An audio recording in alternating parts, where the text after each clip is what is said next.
Hi friends, welcome to our classes. This is Surendra Bhaiti. Channel को subscribe नहीं किया कुछ लोगों ने, चैनल सब्सक्राइब करें और बेल आइकन को दबाएं जिससे कि कंटेंट जो है वो आपको लगातार मिलता रहे। तो दोस्तों, पिछले वीडियो में हमने पढ़ा था कि किस तरह से वेन डायग्राम की हेल्प से हम सारे फॉर्मूलाज को आसानी से याद कर सकते हैं। फॉर्मूला अगर याद है तो फिर मैथमेटिक्स में 90% वक्त तो हमारा हो जाता है। कैलकुलेशन तो हमें देखो करनी ही पड़ती है। देखिए, अब हम आगे चल रहे हैं, हम लेके चल रहे हैं कुछ फॉर्मूला किससे रिलेटेड, डिफरेंस और कॉम्प्लीमेंट्री सेट से रिलेटेड कुछ फॉर्मूला लेकर के चल रहे हैं। देखो, सबसे पहली बात जो आती है, पहला फॉर्मूला डिफरेंस और कॉम्प्लीमेंट्री सेट से रिलेटेड है। लिख देता हूं, चलो मैं ऊपर।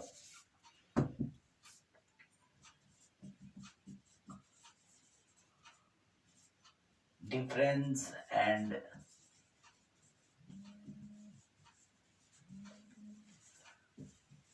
कॉम्प्लीमेंट्री सेट, इनसे रिलेटेड फॉर्मूलाज हैं। थोड़ा सा अपने से ध्यान से देखेंगे। देखो, सबसे पहला फॉर्मूला हम लेकर के चलते हैं। एक बहुत ही सिंपल सी बात है। अगर हमें ये कहा जाए कि a माइनस ए, अगर हम a में से b को लेस करते हैं, ठीक है, तो हम एक बात बड़े आराम से कह सकते हैं कि इससे जो हमें फाइंड आउट होगा वो a का क्या होगा, सबसेट होगा। वाई? बिकॉज हम जानते हैं ए माइनस बी से जो रिलेटिव एलिमेंट मिलेंगे, रिजल्टेंट मिलेगा, उसमें केवल ए के एलिमेंट होंगे, लेकिन बी के एलिमेंट उसमें से घट जाएंगे।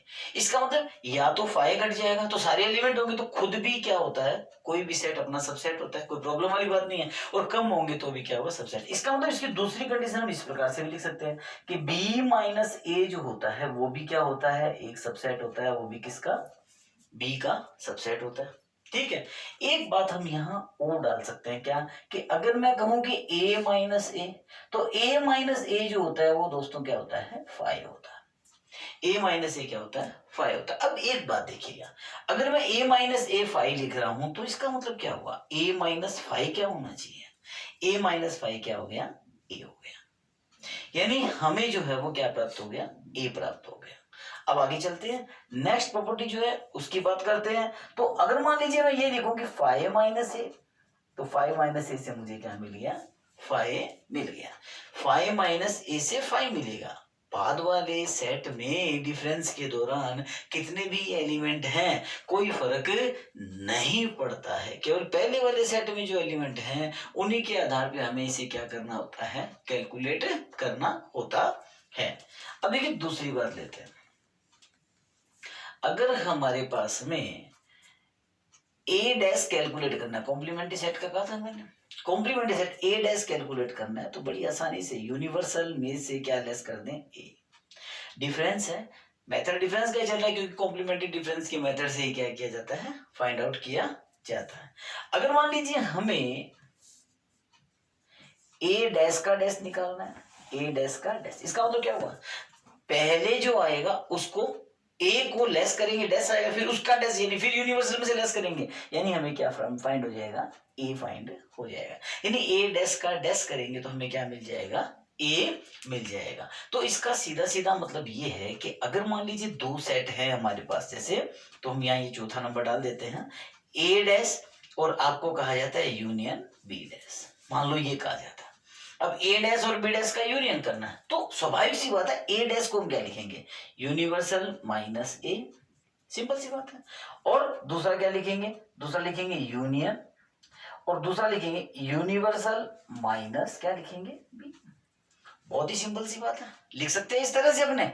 अगर हम ऐसा लिखते हैं, ये क्या है, ये यूनियन है, और ये क्या है, यूनिवर्सल, दोनों के बीच में ये। अब हम क्या जानते हैं, अगर हम यहाँ पर ये कहें कि इनका आपस में हम क्या कर सकते हैं, इनका आपस में डिस्ट्रीब्यूशन कर सकते हैं, तो नेगेटिव साइन और सॉरी यूनिवर्सल का यूनियन का, सॉरी नेगेटिव साइन और यूनियन का डिस्ट्रीब्यूशन पॉसिबल नहीं है। तो इसको मॉर्गन ने जो बड़ी आसान तरीके से समझाया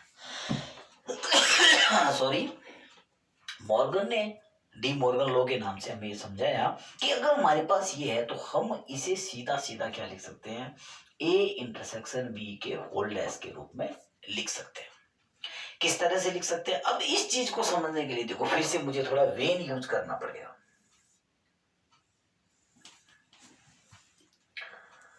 ये एक ए सेट हो गया, ये बी सेट हो गया, ये ए है और ये क्या है, बी है। मुझे चाहिए ए डैश और बी डैश। अब सपोज करो मेरे पास यहाँ यूनिवर्सल के अंदर, देखो यूनिवर्सल के अंदर मेरे पास मान लो 1 2 3 और ये कहाँ तक है, 10 तक एलिमेंट है। ए के अंदर मेरे पास एलिमेंट है 1 2 3 और 4। बी के अंदर एलिमेंट है मान लो 3 5 6 7, ये एलिमेंट है मेरे पास में। तो देखिए ये 1 2 4 बाहर हो गया, 3 बीच में हो गया, 5 6 और ये क्या हो गया 7, और ये 8 9 10 कहीं भी लिख सकते हैं। ये पूरा ए बी और ये क्या हो गया, यूनिवर्सल हो गया। बात समझ में आ गई। अब देखिए क्या ए डैश, अगर मैं ए डैश निकालता हूं तो मुझे क्या मिलता है, ए डैश में मुझे मिलता है 1 2 3 4 को लेस कर दो, किस में से, यूनिवर्सल में से, तो क्या आया 5 6 7 8 9 और 10। अब मैं यूनियन करता हूं और मैं निकालता हूं बी डैश। बी डैश मुझे क्या मिलता है, बी डैश में मेरे पास क्या है 3 5 6 7 जाएगा तो क्या आएगा 1 2 4 8 9 और 10। अब इन दोनों का क्या करना है, यूनियन करना है। बहुत ही सिंपल सी बात है, दोनों का अगर मैं यूनियन करता हूं तो मुझे क्या मिलता है, मुझे मिलता है 1 2 4 5 6 7 8 9 और 10। Very simple. कौन सा एलिमेंट एक इसमें नहीं है जो दोनों में क्या है, कॉमन है। बहुत सिंपल बात है, दोनों में जो कॉमन एलिमेंट है वो इसमें विद्यमान नहीं है। एक बार फिर रिपीट कर रहा हूं, मैं इस चीज को ध्यान से देख रहा हूं। ए डैश मैंने निकाल लिया, 1 2 3 4 लेस हो गया, 5 6 7 8 9 10 आ गया। बी डैश मैंने निकाला, मुझे क्या मिला, बी डैश निकालने से मुझे मिला 1 2 3 4 8 9 10, ये मिला, ठीक है ना। और मैंने इनका यूनियन कर लिया। अब देखिए ये देखो ये क्या है, ये चीज ले ली, ये है ए इंटरसेक्शन बी का डैश, क्योंकि ए इंटरसेक्शन बी क्या है, 3 है, यानी कि 1 2 3 4 5 6 7 8 9 10 पूरे में से केवल किसको घटाना है, 3 को घटाना है। 3 को घटाए तो मेरे को यही मिलता है।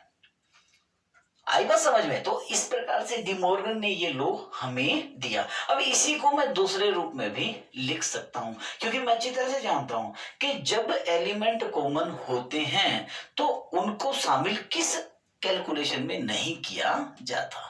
मैं बड़ी प्रकार से अभी जानते हैं कौन सा कैलकुलेशन है, कौन सा एप्लीकेशन है अपना, जिसमें अपने कॉमन एलिमेंट को शामिल नहीं करते, बचे हुए सभी एलिमेंट को शामिल करते हैं। लेकिन एक बात और है, उसमें सेट्स के एलिमेंट शामिल होते हैं, जो आउटर होते हैं वो शामिल नहीं होते हैं, सिमेट्रिक। लेकिन यहाँ ये सिमेट्रिक के बराबर होना पॉसिबल नहीं है, क्योंकि ए सिमेट्रिक बी में 1 2 4 5 6 7 होगा, 8 9 10 जो है वो शामिल नहीं होगा, जो कि यहां पर शामिल है।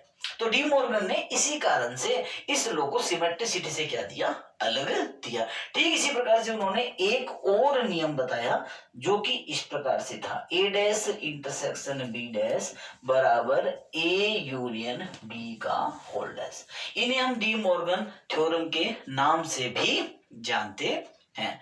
इस प्रकार से डिफरेंस और कॉम्प्लीमेंट्री से रिलेटेड जो एप्लीकेशन है, जो यूजफुल वैल्यूज हैं या प्रॉपर्टीज हैं, उनको हमने यहाँ पर पढ़ लिया है। तो थैंक यू दोस्तों, आपको आज का वीडियो समझ में आया होगा, उम्मीद करता हूं पसंद भी आया होगा।